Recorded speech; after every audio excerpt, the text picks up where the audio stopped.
بصرہ میں ایک انتہائی حسین و جمیل عورت رہا کرتی تھی۔ لوگ اسے شعوانہ کے نام سے جانتے تھے۔ ظاہری حسن و جمال کے ساتھ ساتھ اس کی آواز بھی بہت خوبصورت تھی۔ اپنی خوبصورت آواز کی وجہ سے وہ گائیکی اور نوحہ گری میں مشہور تھی۔ بصرہ شہر میں خوشی اور غمی کی کوئی مجلس اس کے بغیر ادھوری تصور کی جاتی تھی۔ یہی وجہ تھی کہ اس کے پاس بہت سا مال و دولت جمع ہو گیا تھا۔ بصرہ شہر میں فسق و فجور کے حوالے سے اس کی مثال دی جاتی تھی۔ اس کا رہن سہن امیرانہ تھا۔ وہ بیش قیمتی لباس زیب تن کرتی اور گراں بہا زیورات سے بنی سنورتی پھرتی۔ ایک دن وہ اپنی رومی اور ترکی کنیزوں کے ساتھ کہیں جا رہی تھی۔ راستے میں اس کا گزر حضرت صالح المری رحمۃ اللہ علیہ کے گھر کے قریب سے ہوا۔ آپ رحمۃ اللہ علیہ اللہ کے برگزیدہ بندوں میں سے تھے۔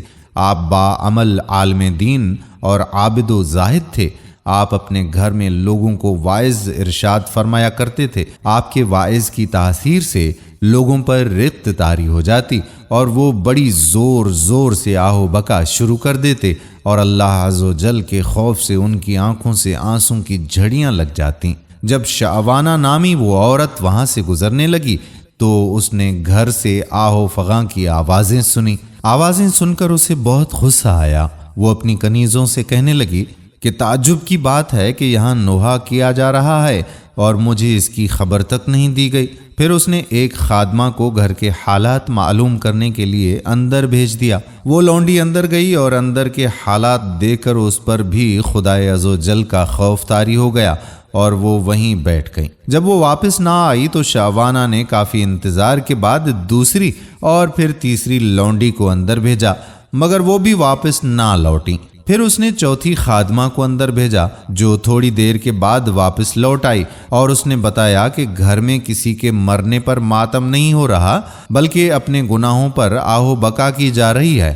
لوگ اپنے گناہوں کی وجہ سے اللہ عز و جل کے خوف سے رو رہے ہیں۔ شعوانہ نے یہ سنا تو ہنس دی اور ان کا مذاق اڑانے کی نیت سے گھر کے اندر داخل ہو گئی، لیکن قدرت کو کچھ اور ہی منظور تھا۔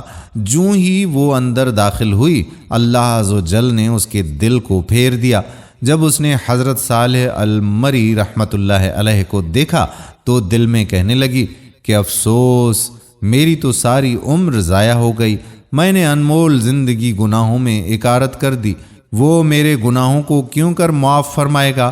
انہی خیالات سے پریشان ہو کر اس نے حضرت صالح المری رحمۃ اللہ علیہ سے پوچھا کہ اے امام المسلمین، کیا اللہ عز و جل نافرمانوں اور سرکشوں کے گناہ بھی معاف کر دیتا ہے؟ آپ نے فرمایا کہ ہاں، یہ واعظ و نصیحت اور وعدے وعیدیں سب انہی کے لیے تو ہیں تاکہ وہ سیدھے راستے پر آ جائیں۔ اس پر بھی اس کی تسلی نہ ہوئی تو وہ کہنے لگی کہ میرے گناہ تو آسمان کے ستاروں اور سمندر کی جھاگ سے بھی کہیں زیادہ ہیں۔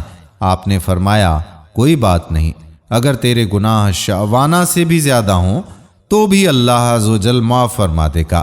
یہ سن کر وہ چیخ پڑی اور رونا شروع کر دیا اور اتنا روئی کہ اس پر بے ہوشی طاری ہو گئی۔ تھوڑی دیر کے بعد جب اسے ہوش آیا تو کہنے لگی کہ حضرت، میں ہی وہ شعوانہ ہوں جس کے گناہوں کی مثالیں دی جاتی ہیں۔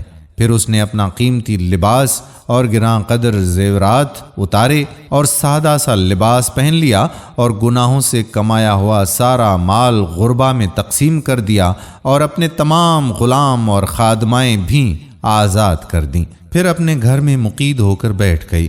اس کے بعد وہ شب و روز اللہ عز و جل کی عبادت میں مصروف رہتی اور اپنے گناہوں پر روتی رہتی اور ان کی معافی مانگتی رہتی۔